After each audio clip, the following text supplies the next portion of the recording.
Chapter 1. Here's the thing about life-shattering days. They start just like any other. You don't realize your world is about to explode into a million smoking pieces of awfulness until it's too late.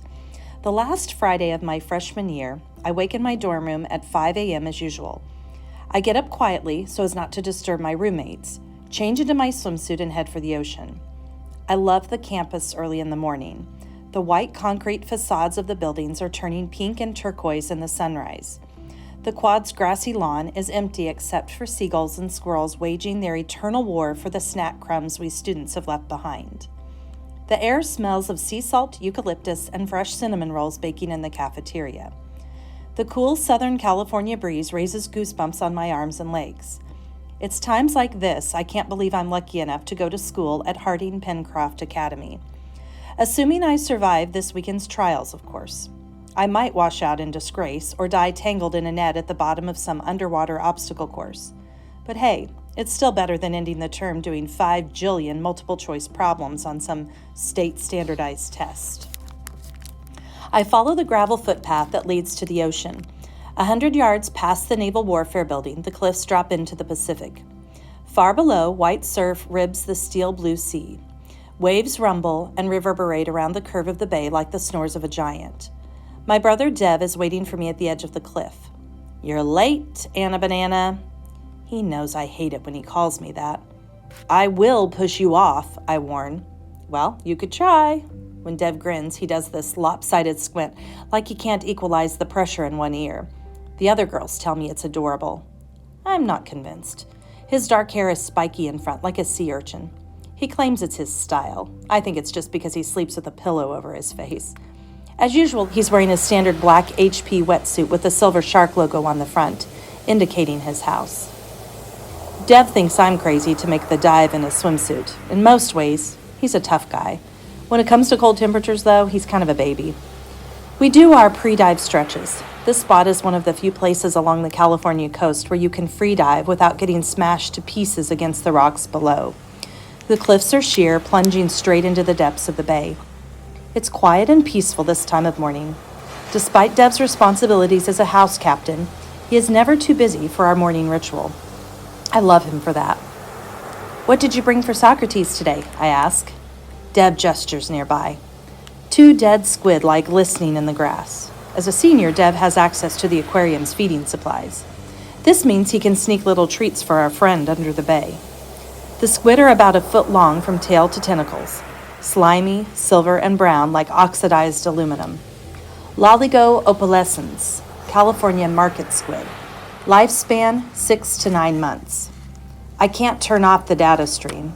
Our marine biology professor, Dr. Ferez, has trained us too well. You learn to remember the details because everything, literally everything, will be on her quizzes. Socrates has another name for Loligo opalescens. He calls them breakfast. Nice. I pick up the squid, still cold from the freezer, and hand one to Dev. "You ready?" "Hey, before we dive," his expression turns serious, "I have something I want to give you." I don't know if he's telling the truth or not, but I always fall for his distractions. As soon as he has my attention, he turns and jumps off the cliff. I curse. "Oh, you little..." Whoever jumps in first has a better chance of finding Socrates first. I take a deep breath and leap after him. Cliff diving is the ultimate rush. I free fall 10 stories, wind and adrenaline screaming in my ears, then punch through the icy water. I relish the shock to my system, the sudden cold, the sting of the brine on my cuts and scrapes. If you don't have cuts and scrapes as a student at HP, well, you haven't been doing your combat exercises right. I plunge straight through a school of copper rockfish, dozens of frilly orange and white bruisers who look like punk rock koi. But their tough looks are just for show, since they scatter with a massive burst of yikes. 10 meters below me, I spot the shimmering whirlwind of Dev's bubble trail. I follow it down. My static apnea record is 5 minutes. Obviously, I can't hold my breath that long when I'm exerting myself, but still, this is my environment. On the surface, Dev has the advantage of strength and speed. Underwater, I've got the endurance and agility. At least that's what I tell myself. My brother floats above the sandy seabed, his legs crossed like he's been meditating there for hours. He's keeping the squid behind his back because Socrates has arrived and is nuzzling Dev's chest as if to say, "Come on, I know what you've got for me." Socrates is a gorgeous animal, and I don't say that just because my house is dolphin. He's a young male bottlenose, 9 feet long with bluish-gray skin and a prominent dark streak across his dorsal fin. I know he isn't actually smiling. His long-beaked mouth is just shaped that way. Still, I find it unbelievably cute. Dev produces his squid. Socrates snaps it up and swallows it whole. Dev grins at me, a bubble escaping from his lips. His expression says, "Ha ha, the dolphin likes me best." I offer Socrates my squid. He's only too happy to have seconds. He lets me scratch his head, which is as smooth and taut as a water balloon, then rub his pectoral fins. Dolphins are suckers for pectoral fin rubs.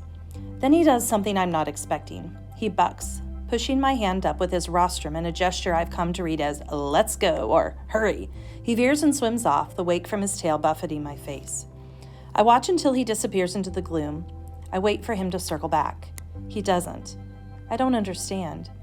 Usually he doesn't eat and run. He likes to hang out. Dolphins are naturally social.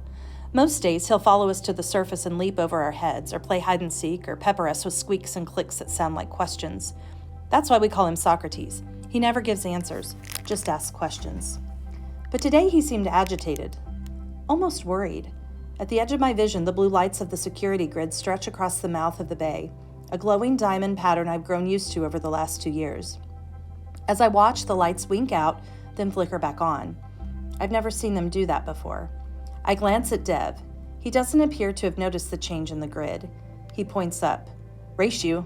He kicks for the surface, leaving me in a cloud of sand.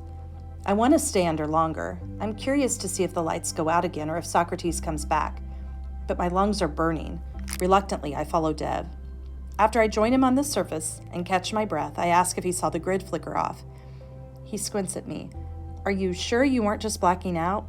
I splash his face. "I'm serious. We should tell somebody." Dev wipes the water from his eyes. He still looks skeptical. To be honest, I've never understood why we have a state-of-the-art electronic underwater barrier across the mouth of the bay.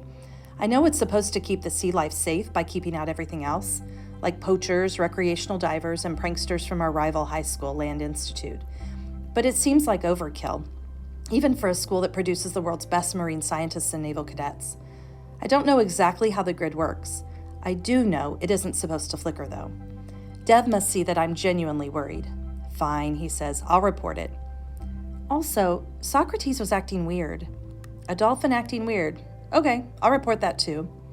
Well, I could do it, but like you always say, I'm just a lowly freshman. You're the big, powerful house captain of the Sharks, so he splashes me back.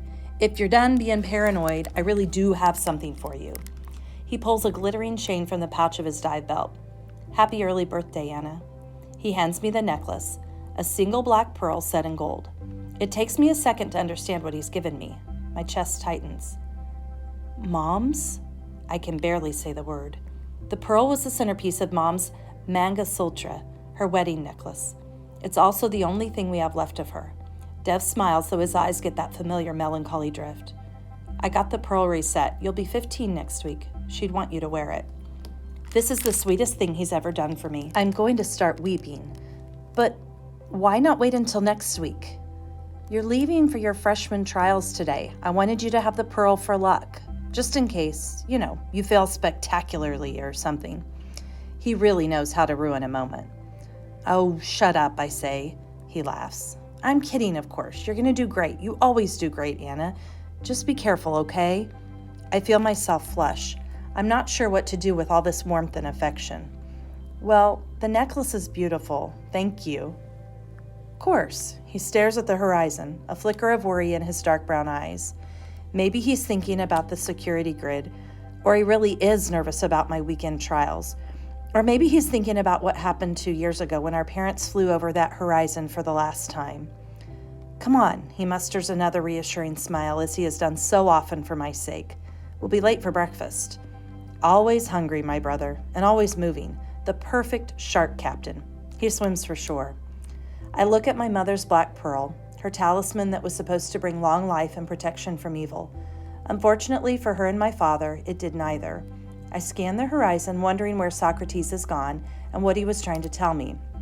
Then I swim after my brother, because suddenly I don't want to be alone in the water. Our winter book club will be reading Rick Riordan's book, Daughter of the Deep. You just heard the first chapter of that book. Fifth graders will start January 13th during lunch and rec time, and sixth graders will start Thursday, January 12th during lunch and rec time.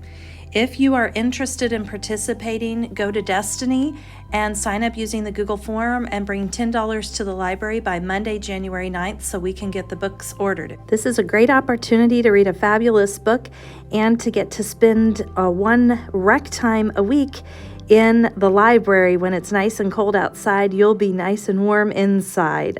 So we hope to see a lot of you there.